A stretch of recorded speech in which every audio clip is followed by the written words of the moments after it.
Welcome back to another week of Proper Punters. I'm your host, Big Les. I've got ex-jockey Glyn Schofield and professional punter Aaron Macey. Lads, obviously last week the track was supposed to be a heavy 10, ended up being a heavy 8. What happened? It looked like do you see the videos on socials of Moody and Peter Moody and Michael Freeman having a chat in the morning? Mood's had his shoes off and the water was up to halfway up his legs. I may have accidentally had a big nod on the Friday night, and I remember coming home at an unreasonable hour on Saturday morning, and I honestly, if I had a sheet, I could have blown from 3 suburbs away. There was that much wind, rain. I couldn't believe it. I got home, my missus goes, I can't believe it. Luba picked you up in that weather. It was a dead set. I thought, there's no way the races will be on. And then, as you said, there was that much rain. And the boys, and then we raced on a heavy 8. What was the feedback from the jocks? The boys said it was just raced perfect. I spoke to Chad afterwards and a couple of the boys. They said, track race it was obviously a bit wet. Yeah. But it got better as the day went on, and it raced perfect. And the fact that it didn't rain throughout the day and the weather got good, there was wind. But one thing I remember, remember Navesh Randani? Yeah. I remember... He was track manager at Randwick for years. And I remember I spoke to him and he said to me, he goes, Aaron, the way these tracks are created, if you get 60 mils in the space of an hour, it's better than getting 20 mils over the space of a day. Because he goes, that real light soaking rain really soaks the track. He said the heavy downpour, it just drains straight through. Probably why they call it soaking rain. Yeah, well, exactly. Yeah, makes sense. There you go. Thanks. Great clarifying. There you go. It was a very interesting week. Obviously, a few horses from our bets were scratched. Obviously, Aaron, yourself, 2 of your horses were scratched in your bets bet. 2 from 2 for you, mate. Espionage and Celestial Legend. The other 2 won, yeah? Yeah, other 2 won. Yeah. So first one, Espionage. It was a horse I had obviously been in love with it for a bit at the prep. You've been spruiking that. It's lost. Well, it was. I thought it was a slipper hope. It was first emergency in the slipper. I bumped into Paul Snowden because they're both Harron Bloodstock. I said, mate, please scratch your horse. And he goes, it's a chance, bodyguard. I said, fuck. It's not. And Espionage, it was the sort of horse that you wanted to be on, I thought, in a slipper. High pressure. It would actually get the settle and you'd watch it finish off. But Tommy rode it. Tommy actually put it in the race. He did put it in the race. His last couple of starts, he's been drawn really awkward. Things haven't gone right for him, and he had no luck at all. Yeah, Nash just couldn't draw a gate with the poor thing, and a lot of stuff would go right. And he just ends up in a small field, soft gate, ends up beautiful spot, and like in the end, he won about 3.5 lengths. It was an absolutely dominant win. The horse has got oodles and oodles of ability, but he's still raw. He'll be running in the Champagne next week? No, I doubt it, because he come back to 1100. I highly doubt it. Just the way he quickened. If it was a pity that wasn't a run before the slipper, then the slipper, and then stepping up. But it was a shame. Anyway, Aaron was 2 from 2. Yeah. And Celestial Legend, you both got. How good? Yeah, Celestial Legend. We were both really strong on him, and I can't believe the price he got out to. Each way, the fact that he was just each way all day, you're getting $8 at times. It was if he had a clear run at the 300 instead of the 100. He probably wins with a leg in the air. Yeah. What a horse. He's, you know what, I think Les, I've always had a big opinion of the horse, and he's just taken time to mature, and he's just become a better and better. I think we're going to see a better horse again next prep. I think we spoke about it in last week's show before the Doncaster, and I think we both said that any horse that can run 3 wide over a mile at Randwick and win. Yeah. Has got talent, but to do it in a Group 1 race in the Guineas was next level, and he obviously dropped to 49 kilos. Had no luck really in the run. He was back 3rd last. They went pretty quick, obviously. Yeah. And then when he chimed in, he needed a run. He couldn't get out, and then he just went poof. It's that awesome. And as we said, it's that 3-year-old down. It's such a great profile. It's a great profile. It's a great profile for that race. The trainers seem to have it down pat now. And if you can remember that this time next year. You've done well. If you can't remember, we'll remind you. Exactly. Well, let's get into day 2 of the championships. We'll kick off with race 6, the Star Australian Oaks. Now, Orchestral is the heavy favourite going into this one, but our friend Zardozi, does he have a chance? Obviously scratched last week, but coming into this race, she definitely has a chance. For me, it's a complete race in 2. I think we're both keen on Zardozi last week. Yeah. Obviously down in the way against the boys. I think they were planning on trying to have 2 bites at the cherry, but I don't think once the track got so heavy, they didn't want to risk her A, getting beat by Riff Rocket, and then B, having been flattened by a super heavy run. So I think if they've waited, have they made the look? To me, it's a complete race in two. Have you got anything outside you want to touch on? Any other runner? I've got to just say one thing. Orchestral had the beating of Zardozi last time out. Yep. Even though Zardozi gave Orchestral start in the run. Yep. Probably was beaten a similar sort of margin. They both sort of ran. I didn't think Orchestral showed the dynamic turn of speed in Sydney that she's shown in New Zealand. It could be the opposition she's facing. But you got to, interestingly, she's only been beaten once this prep. It was over a shorter trip, and that was by Quintessa. Yeah, but that's over a short. But now we're running over. You know what, the thing I liked about it, that trip, last 50 meters, it was tough. She really dug she it. came under pressure a long way from home, and she was tough. And she was tough. She was a month between runs. I just think back up the 2400. Well, so what she won the New Zealand Derby 2500. 2400, month between runs, back to 2000, and now she obviously looked like she was a little bit dour in that run at Rose Hill. Yeah. When she won, and now she's back up to 2400, the classic trip for the Oaks. I think you're right. Two de la Vita made the race really interesting by taking off mid-race and giving them all something to chase. That was a cracking ride. She's not going to be able to. She's not going to be able to do that over the Oak Strip. No, it's just not going to happen. And if she does, you do that sort of thing in this type of trip, you're going to be looking for oxygen a long way from home. So I don't think those tactics are going to be borne out. And I think you're right, Aaron. Outside of those two, I can't really see anything else. Upsetting the apple cart. The same game multi of them just running both top two. If you're getting evens, I'd be taking that. I just genuinely think they're the top two. I think they're better than the rest, and I think they will run 1-2. I'd be. Look, I think you got. There's a little bit of room for Autumn Angel. I think what carried 61 the other day was 3 wide going up the hill at Randwick. From the 2,000 metres up to the mile, you climb. 61 kilos, drawn wide, covering ground. You can add on a couple of lengths. But going back on that, you've got 100 to 1. Bush Girl got beaten. Correct. 4.3 lengths in that race. Correct. Substandard form. When you're giving away weight at your own age group, I think there's a lot to be. You can forgive a lot and you can forget a lot in that type of form. So if you're looking for a little bit of roughy, maybe Autumn Angel, but I can't see anything beating Orchestral. Zardozi probably second, and Daylight. Daylight or whoever third. you take a guess for third. But I'm Orchestral. I think she'll toughen out. I shouldn't say Daylight for third, but I mean, I can't see many upsetting those front two. I was in green. Daylight. I've got Daylight in for third. They're the top two for me. There you go. Orchestral and Zardozi are the top two for this take race. The Quinella or same game multi. But top two. There you go. Perfect. Let's move on then to race 7, the Schweppes Sydney Cup. Now, Marajan has a solid record. How do you pronounce it? Is it Marajan? Yeah, I don't know. Yeah. Good effort. Look, I'll trust you guys. Marajan has a solid record at this distance, but does Gay Waterhouse hold the keys here with Military Mission? Well, it's going to be the speed influence, that's for sure. Yeah.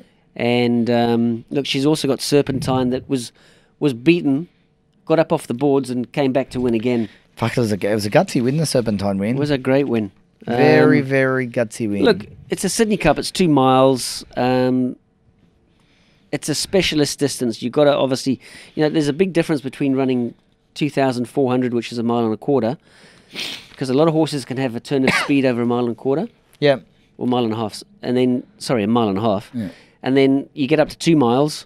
But even the 24 need a horse that's just really stour and strong and can stay well. The difference is this is a handicap, so you've got horses down in the weight that stay well with less class, having to take on horses. Now, Military Mission's got the biggest weight in the field, which is not an impost. It's only 56.5.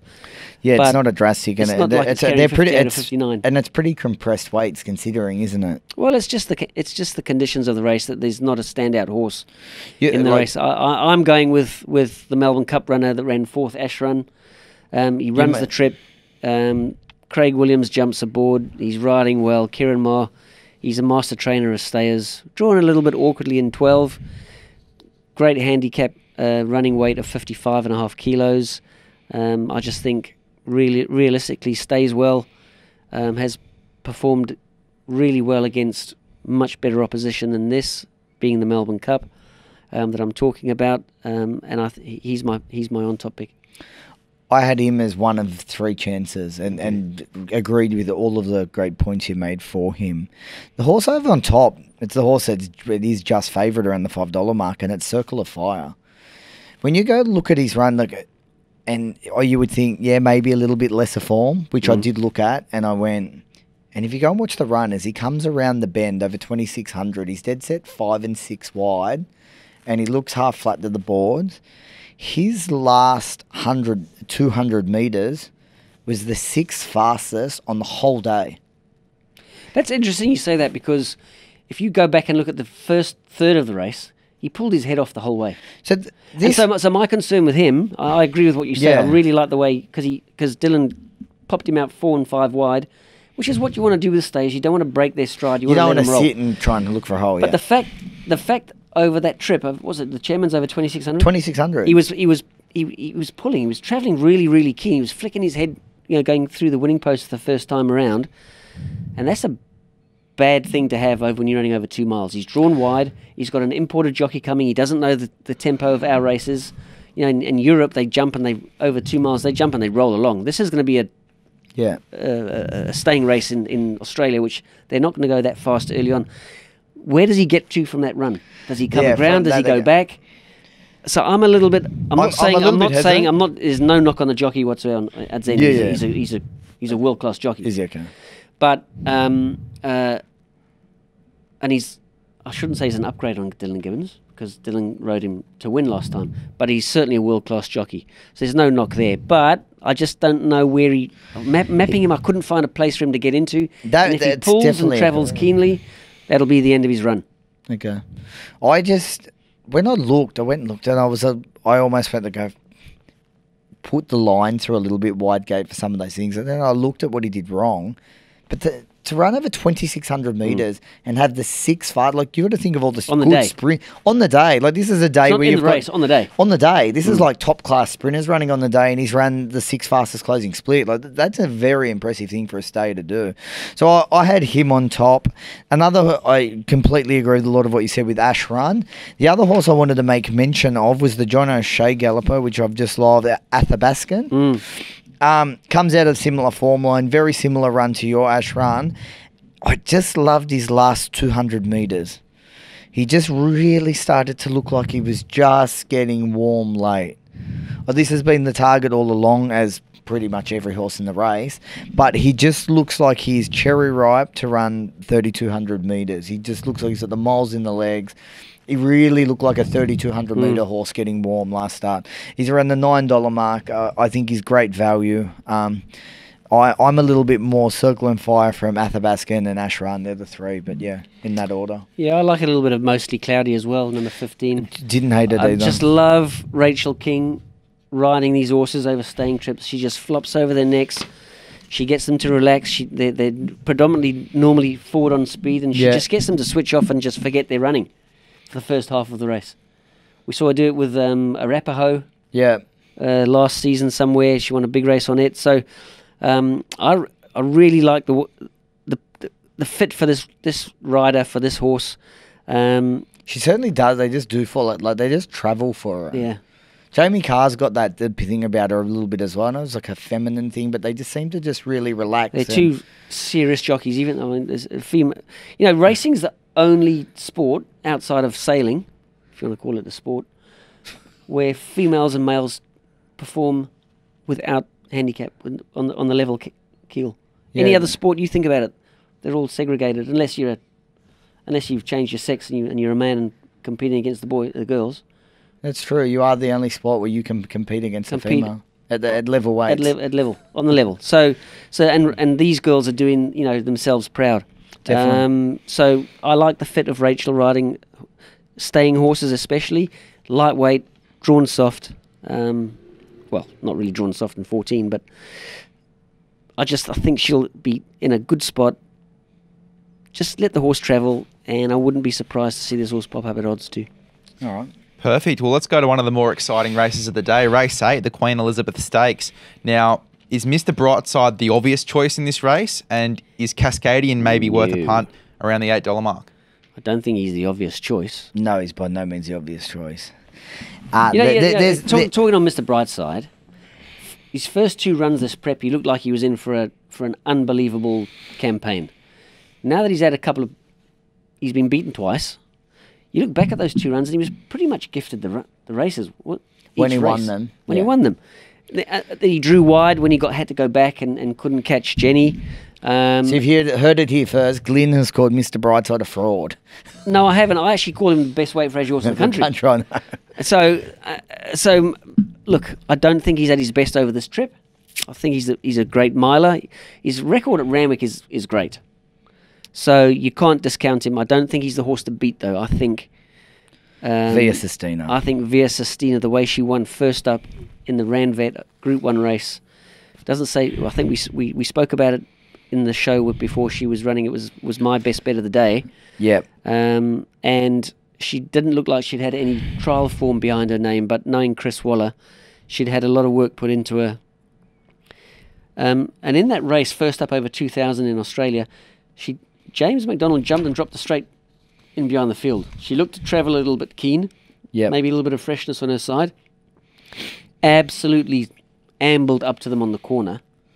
And James just gave her a little flick along, and she put them to bed. I mean, some proper Group 1 horses in Australia in Think It Over. Yep. Just went bang, race over. Second I think she up, retired him. She did. Second up, well, he had a year off. He was a year off with an injury. It may have come back to bug him again. Second up's the only query for me. Yeah, you made note of the what's his name, the William Haggis horse. Yeah, Post Impressionist. You did. You said second up, and you said Haggis did the same thing the year before with another horse. Look, for me, this race is just about over. I love the way that she won. I thought she was ultra impressive. I remember seeing her in the yard. She still looked like she would have a little bit more like improvement. She was very forward, obviously, for a first up horse. Chris had her really right, but I just thought she could still improve from the run.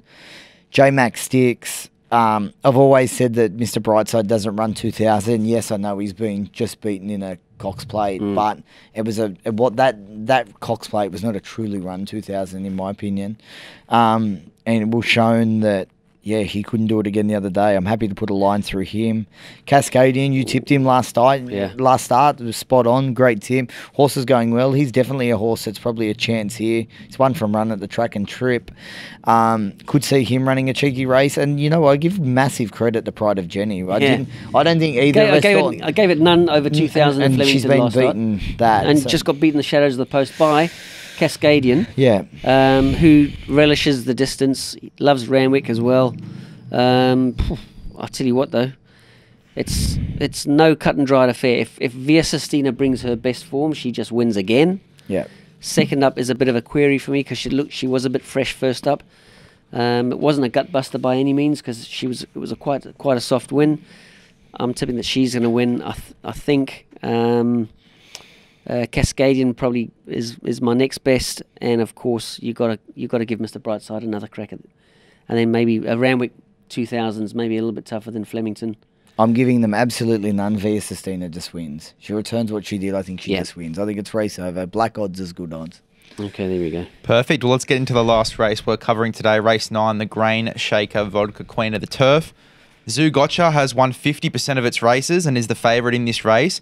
Are there any other horses that stand a chance? Tropical Squall, maybe a chance in this race? Yeah, there's a lot of chances. Look, Zoo Gotcha's unbeaten this prep. She normally doesn't perform that well at the beginning of her prep, but she's in career best form. Unbelievable. Barrier 2. When she resumed, she drew barrier 2, then she drew barrier 2, now she's drawn barrier 1. Certainly helps. It's the opposite to think about it. Yeah. Poor thing. James McDonald. I reckon every time the handicapping department issues the barriers, they reckon, oh no, James got one that's drawn 14. Let's reset those and fucking hit him again. Oh, James has drawn barrier 1. Okay, that'll do. He's uncanny. I'm not saying it's a get up, but it's uncanny how James McDonald consistently draws inside of 5 or 6 on the horses that count. He certainly does. He's So certainly got it makes your job a lot easier when you're riding them. But Zugotcha's not the only horse. Atishu won this race with a leg in the air last year. She did? And, of course, Alenta. I reckon Alenta was a very, very strong winner last time.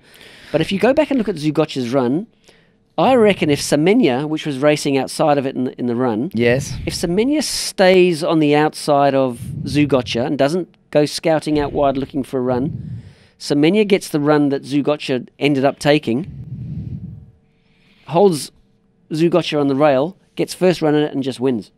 I reckon. So you're going with Semenya. You go back and have a look at the run. Yeah. I'm not saying Semenya will win this race.